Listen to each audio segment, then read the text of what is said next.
بسم اللہ الرحمن الرحیم۔ حدیث نبوی صلی اللہ علیہ وسلم: لا حول ولا قوة الا باللہ العلی العظیم۔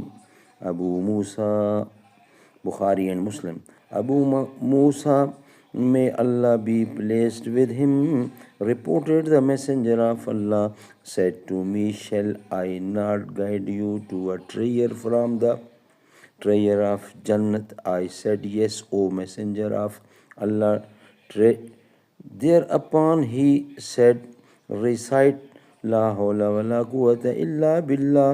There is no change of a condition nor power except by Allah. Al-Bukhari and Muslim. وعن ابی موسیٰ رضی اللہ قال لی رسول اللہ صلی اللہ علیہ وسلم الا ادلک علی کنز من کنوز الجنہ فقلت بلا یا رسول اللہ صلی اللہ علیہ وسلم قال لا حول ولا قوة الا باللہ، متفق علیہ۔ زباں پر مومنوں کے جب بھی ذکر تاجدار آئے تو اس کے بعد لازم ہے کہ ذکر چار یار آئے۔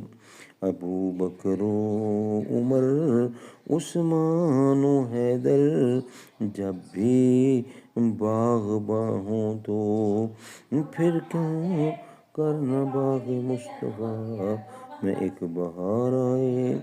رب صلی وسلم دائماً ابدا علی حبیبک خیر خلق کل یمین۔